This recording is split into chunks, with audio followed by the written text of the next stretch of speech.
to Day by Day,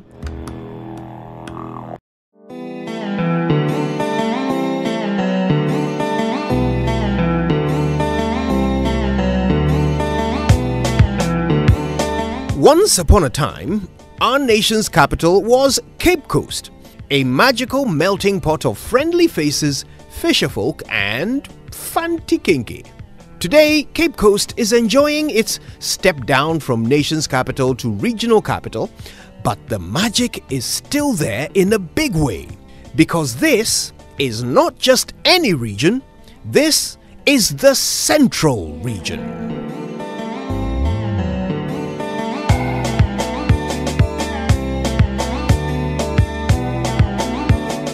During the slave trade, more slaves left our shores through the Central Region than any other part of the country. But guess which single installation housed more slaves throughout slavery than any other in the Central Region? No, not Cape Coast Castle. Not Elmina either. In fact, not a castle, but a fort. Fort William in Anomabo.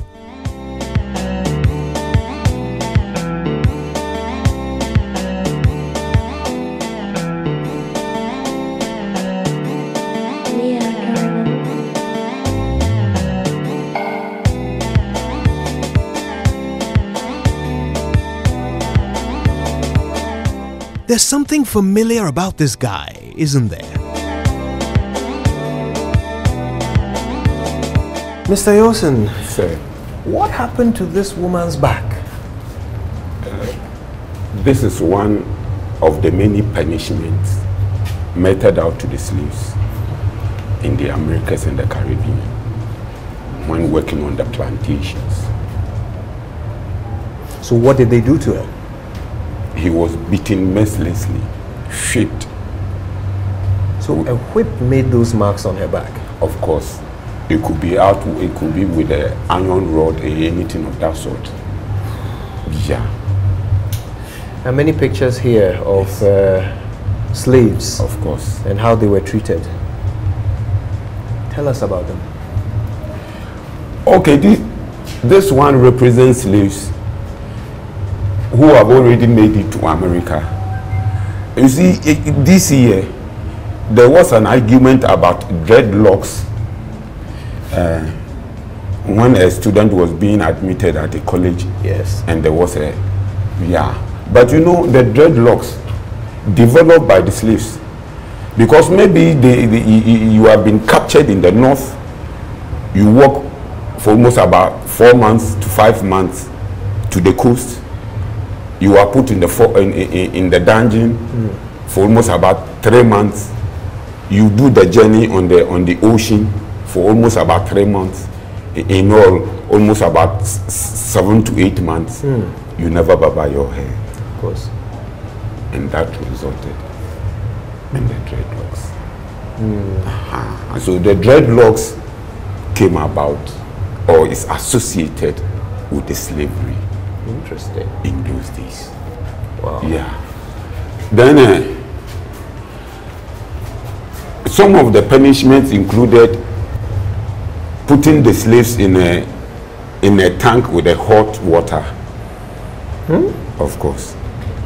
And this is what you see here.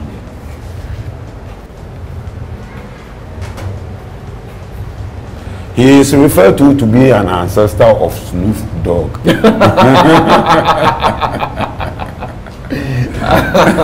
I see the resemblance. Yes, because he really resembles him.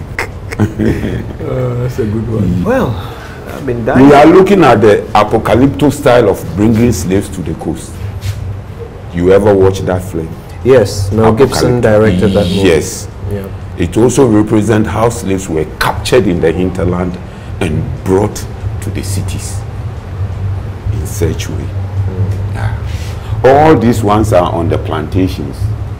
These ones represent Comanche slaves who were forcibly captured by the British, being the first slaves to be sent to Jamaica, which is now Jamaica. Jamaica. This is the first time I've heard that. Yes. They were captured when they were performing their traditional drumming, forcibly captured by the British. And the Chromanti people were from here, specifically? They are from Fort Cormanton and Amsterdam. So just down the road? Yes. Yes. Wonderful. And they have the best history in the Caribbean. They are associated for being very hardworking, but very brave and very stubborn, very resistant. The Cormantis for you. Yes, they pronounce it Kurumanti. Kurumanti. Yes. But it's our own Cormanti. Yes, yes. Slaves will pass through physical examination tests. Wow. Yes, before they are finally. So they are stripped naked and examined, just like livestock. Of course. The commonest punishment on the plantations included hanging.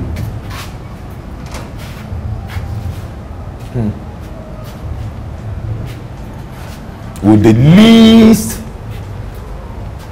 mistake that you do, you face hanging.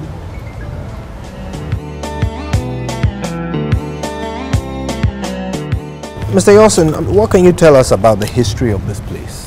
When was it built? The fort was built in 1753 by the British. So that was more than 100 years after Fort Amsterdam was built. Of course, yeah. That Fort Amsterdam represents the first headquarters of the British slavery empire on the Gold Coast. Right. Yes. But there was the Second Anglo-Dutch War in 1664, 1665. And then the Dutch defeated the British over there and took over the fort. That's when the name was they changed. changed it into. So wait, you're saying that was the first fort? That was of the British. Not the first fort on the Gold Coast. But the first one of the British. Because there were almost all the original 7 European countries were on the Gold Coast. And they were the Portuguese, Dutch, English, Sweden, Denmark, Germany, who came for the gold. That was the first. And the second for the slavery. Yeah. So Fort William was purposely built for slavery. Interesting. Used to buy slaves for 112 years. The fort alone shipped almost about 280,000. This fort alone? This one alone? Between a space of 112 years. Yes. Wow. Yes. Unfortunately, the English had all their amassed all their wealth from the Gold Coast from Anamabu, because Anamabu became the leading slave center for the British in those days. Anamabu alone shipped almost 466,000. Cape Coast supplied 381. Elmina supplied 255. So Anamabu was far worse when it came to the slave trade. Of course. Wow. Yeah. I never knew that. But I always thought it's Cape Coast, it's Elmina, because they have castles, and so you would imagine a lot more commerce. But this place was built purposely for slave trade. For the slave trade. And you know, there was a reason why Anamabu supplied so much. And I will tell you when we go to the slave auction. Let's go, because I'm curious. If I were to arrive here as a slave, the experience I would go through, and this is part of it, isn't it?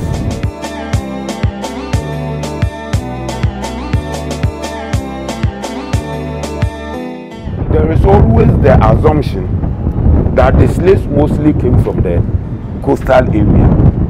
Yeah.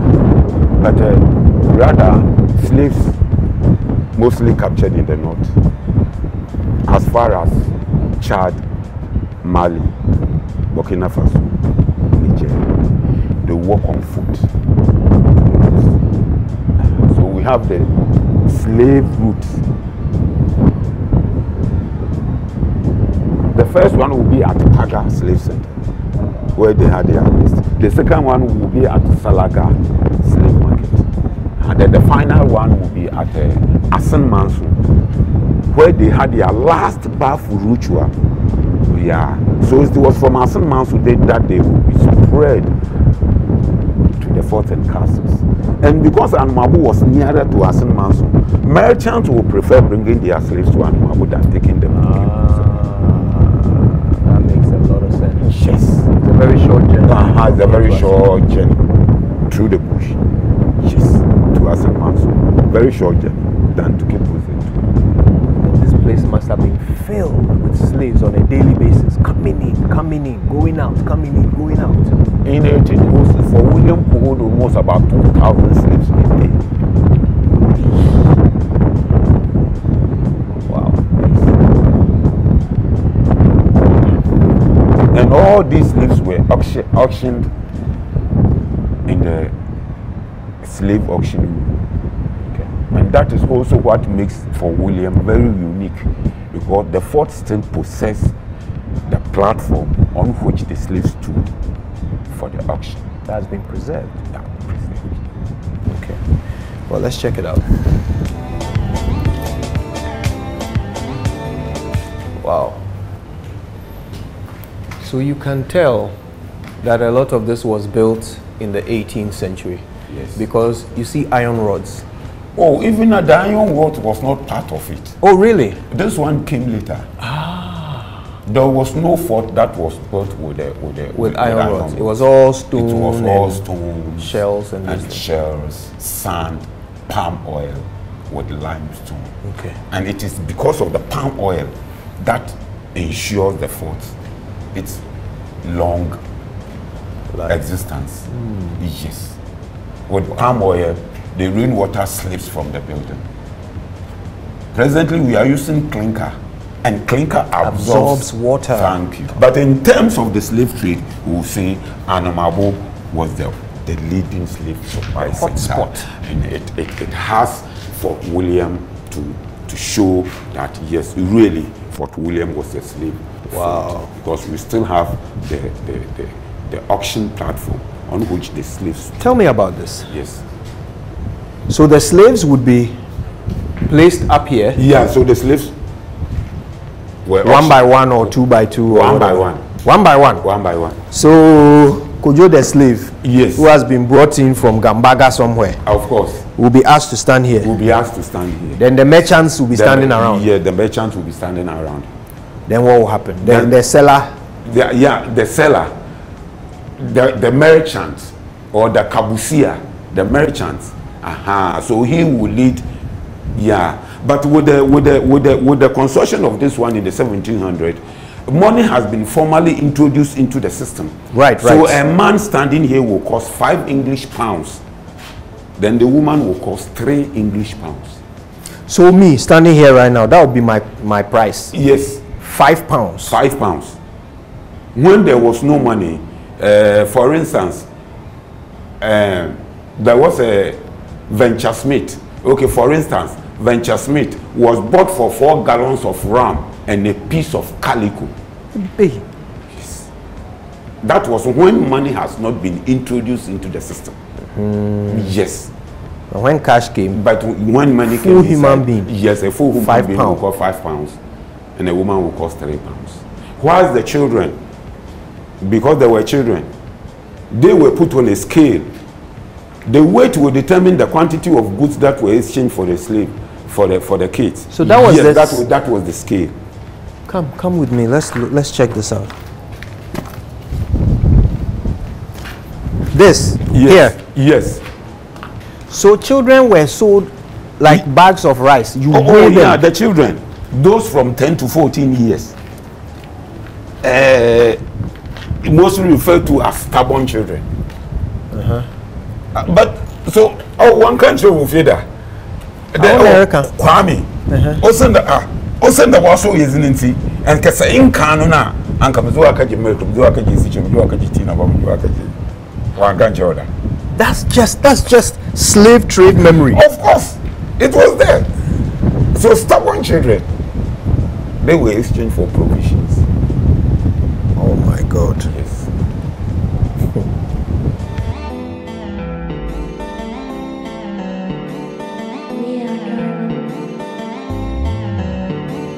Yeah, so the female dungeon for the slaves, that one represents the younger ones. The younger girls were from 10 to 14 years. That is the girls and the boys. And the men and women from 15 to 25 years. All those above the ages of 26 6 were considered to be old. So they were either rejected. Wow. So they took the younger generation, that is from 10 to at least 26 years.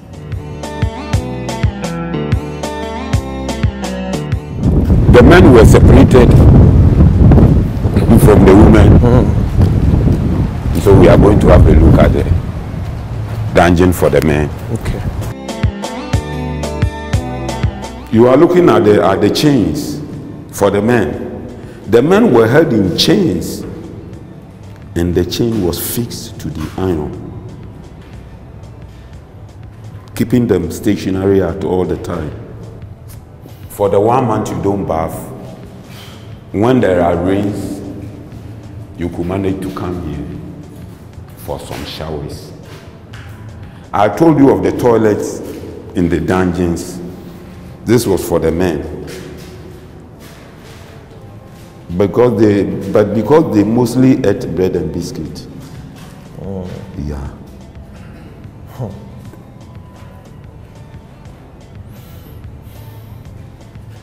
I don't know why anytime I tour a castle or a fort, I feel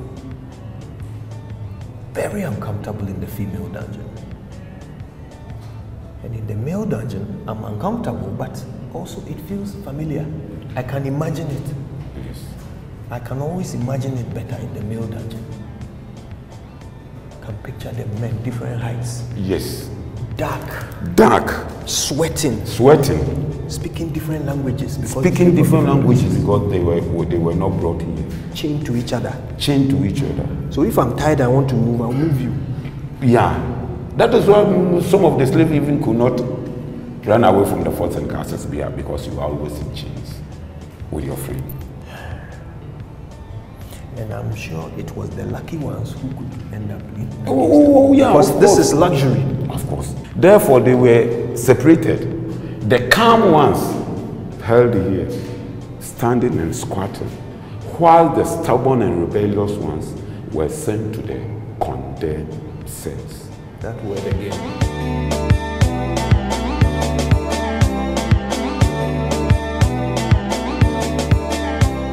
That is the condemned cell for stubborn and rebellious slaves. Anyway, please lead the way. With a very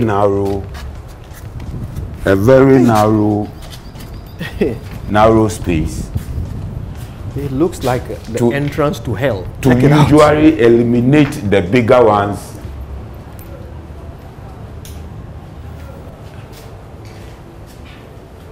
Whoa.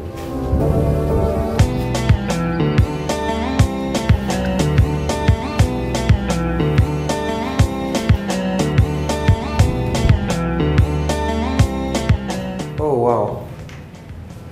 This is a chopbox room. Of course. The condemned cell for stubborn and rebellious slaves, as much as who proved to be stubborn, were all held here at the time. They were changed to the floor. Yes. They were punished. And their punishment was to drop their food through the ventilation hole for them to fight for it. It resulted in the survival of the fittest. The strong have some to eat. The weak ones will go until they die. And as I told you, at least 1/3 of all slaves held in the fort will die due to lack of food and unhygienic environment. So when you come in here, the expectation is that you will die. You are not continuing your journey. Of course. But with the arrival of the ships, if you are lucky to be alive, then you can join.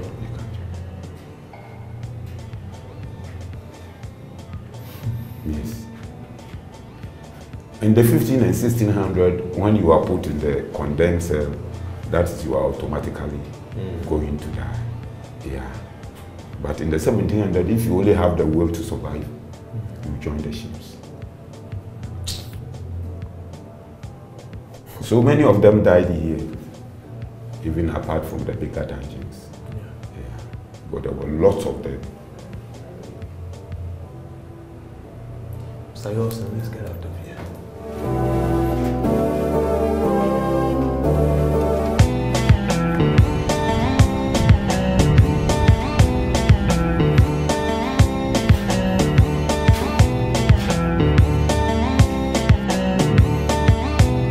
Yeah, we are in the misbehaved white soldiers cells. Yeah, either soldiers or any worker, any white worker over here could misbehave himself. We are due to the nature of the job, with the perception that you are enlisted in London to come to work on the Gold Coast. So you are a civil servant? So you are a civil servant with the perception that, I mean, you are going to be a millionaire on the Gold Coast because there's lots of gold here. You come here and you are encountered with the slave trade, which maybe you are not sympathetic with it. So usually, some of them prove to be very stubborn. There were those who, because of constant death among the Europeans, proved to be very stubborn. There were those who, because of the longer distances between Africa and Europe, hearing of their spouses and wives and other things was not going on. And all these ones contributed for some of the whites to prove to be very stubborn and rebellious also. And so all those who fall into that trap were all held here. Yeah, you could see old chains over here. Of course, some of them also went to the extent of drinking, I mean, boozing themselves, because today your friend is dead and tomorrow you don't know if it will be for you. So yes, obviously it had it was a psychologically stressful time for some of the whites. For some of the whites. It was a stressful period for many of them.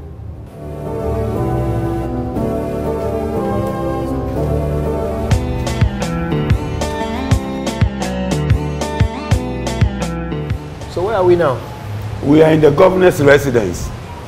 Oh really? Of course. The governor has a big hall. Only one person occupies such an apartment. A big hall. He uses the big hall as his administrative duties. And the big hall is also referred to as a Palava Hall. With the Palava Hall, this is where disputes arising between the traders were settled. Then he has his living quarters. Let's see that. Yeah.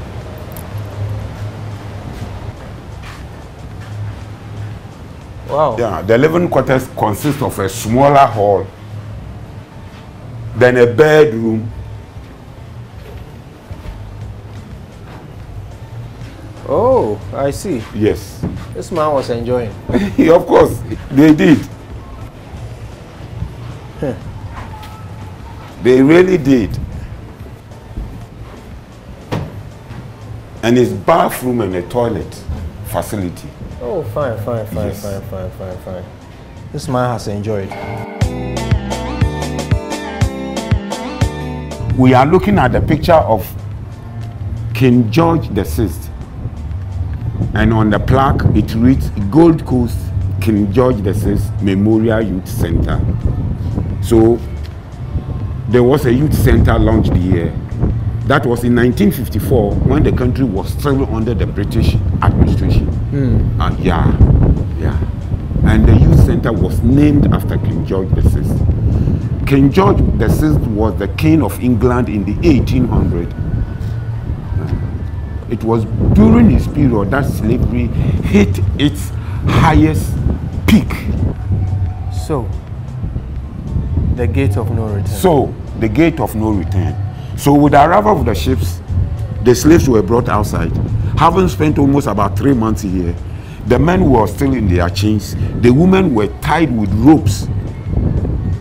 Then they would pass through the gate of no return, which represented the last departure of the slaves from the Gold Coast.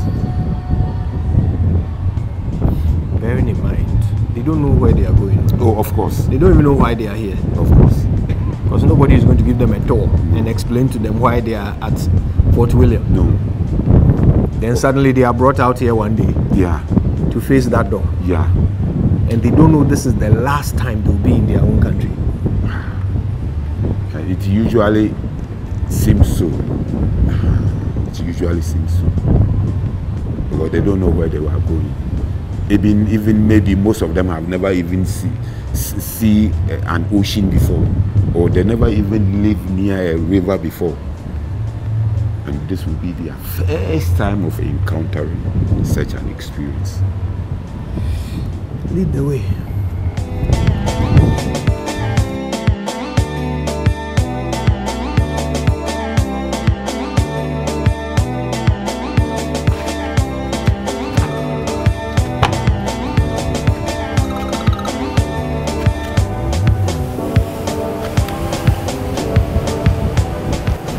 Yes, the gate of no return. That represents the last departure of the slaves from the Gold Coast. The ships were at sea about 1 mile away from the shore. Yeah, because when it comes here, the rocks, it will be damaged. The slaves were sent with smaller boats, paddled to the ships. They will paddle themselves? No, there are fishermen that paddles the canoe to the ship. In the 1800s, a ship could load almost about 1,500 slaves a trip. And they spent almost about 3 months on the ocean, referred to as the Middle Passage. In between this Middle Passage, any slave who falls sick was put into the sea. Or if there are storms to cause shipwreck, some of the slaves were dumped into the sea to make the ships lighter on the ocean. Then if there are shortage of ration, which is food and water, some of the slaves will face the same fate, having been thrown into the sea, for the rest to depend on the few food that is left in the ship, to land them in their final destinations, to the Americas and to the Caribbean, then to Brazil and to the Guyanas. Yeah.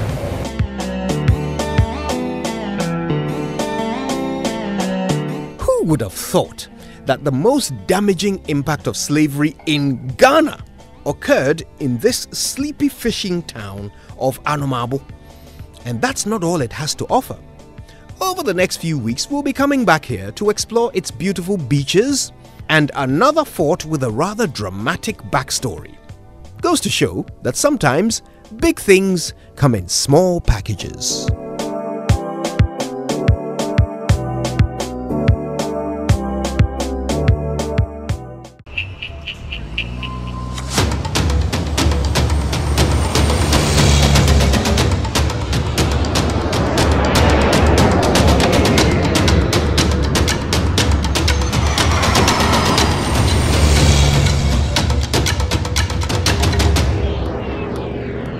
This episode of Joy Prime Explore was brought to you thanks to Day by Day,